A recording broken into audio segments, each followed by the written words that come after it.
Olá, meus irmãos, a paz do Senhor Jesus. Eu sou a pastora Renata Caruso, da Igreja Missão Ritos no Brasil, e estou aqui mais uma vez para mais uma leitura cronológica da Bíblia em um ano. Hoje é dia 27 de junho. Nós vamos fazer a leitura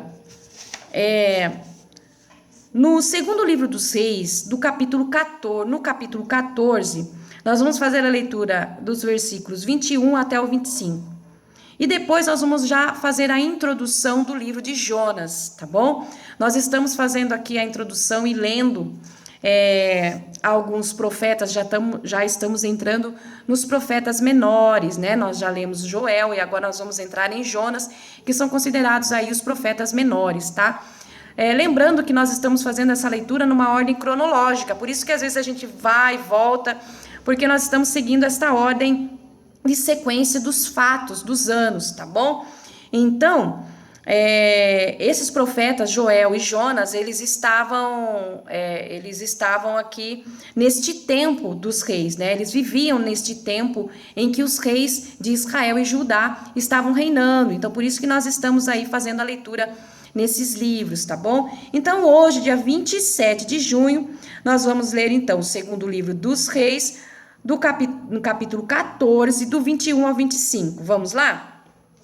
Então, vamos lá. Segundo livro dos Reis, capítulo 14, do 21 ao 25. Então, vamos lá. Azarias tinha 16 anos de idade na época, mas foi escolhido por unanimidade pelo povo de Judá para suceder seu pai, o rei Amazias. Depois da morte de seu pai, ele recuperou e reconstruiu Elate para Judá. E no 15º ano de Amazias, filho de Jeoás, rei de Judá, Jeroboão, filho de Jeoás, começou a reinar sobre Israel em Samaria. Reinou 41 anos. Aos olhos do Eterno, ele agiu mal, pois nunca se desviou dos pecados que Jeroboão, filho de Nebate, fez Israel praticar. Mas ele conseguiu restaurar as fronteiras de Israel, desde Lebo-Ramate até o Mar Morto, ao norte, conforme o Eterno, o Deus de Israel, tinha predito por intermédio do seu servo Jonas, filho de Amitai, profeta de Gate-Hefer. Somente até aí. Então, agora nós vamos entrar. Você percebeu aqui que o texto fez uma alusão ao profeta Jonas, certo? Então, agora nós vamos fazer a introdução do livro de Jonas, tá bom? E num outro vídeo, ainda hoje, dia 27, nós faremos, então, a leitura do livro de Jonas. Mas agora, neste vídeo, nós leremos apenas a introdução. Então, vamos lá? Introdução do livro de Jonas. Todos já ouviram falar de Jonas? Mesmo pessoas que nunca leram a Bíblia sabem alguma coisa a respeito desse profeta. Nem que seja uma piada sobre ele e a baleia. Jonas já faz parte da nossa cultura. Há um aspecto divertido na história dele. Uma falta de jeito em Jonas que lembra um palhaço, enquanto ele anda às tontas tentando, mas nunca conseguindo evitar Deus. Mas esse aspecto divertido não é tão fútil. A coisa aqui é séria como a morte. Enquanto rimos da situação ou de Jonas, baixamos a guarda do cuidado que temos em manter Deus a uma distância segura. E de repente nos vemos apanhados pelos propósitos e ordens de Deus. Todos nós, e não há exceções. As narrativas constituem um recurso bíblico mais eficaz em nos mostrar que estamos inseridos na narrativa de Deus. O que sempre acaba na história de como Deus nos fez e nos salva. As narrativas, em contrastes com declarações abstratas da verdade, acabam fazendo de nós participantes do enredo. Acabamos nos envolvendo na ação. Podemos até começar como espectadores ou críticos, mas se a narrativa é boa, e as narrativas bíblicas são muito boas, acabamos não apenas ouvindo, mas entrando de fato na ação.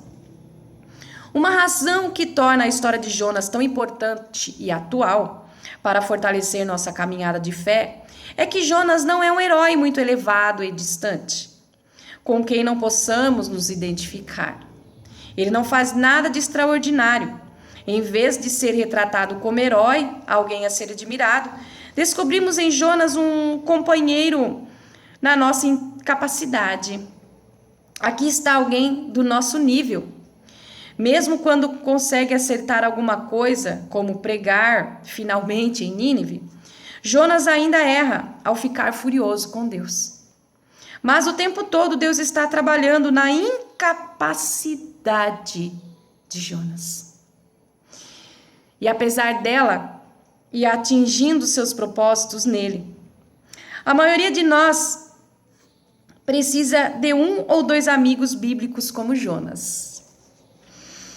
Quando jovem, Jonas profetizou um período de potência militar e prosperidade econômica em Israel, e assim aconteceu.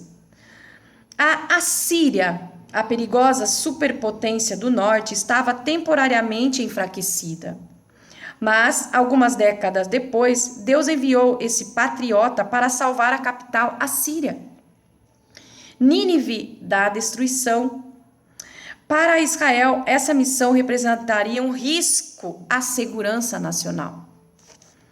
Não sabemos se Jonas viveu para ver a Assíria varrer seu país do mapa, mas para seus compatriotas que viveram nessa época, a ideia de Deus ter compaixão dos assírios era impensável. A Assíria praticava a guerra por meio do território e da devastação ambiental. Era um reino definitivamente maligno. Como Deus pode amar gente assim? Contexto.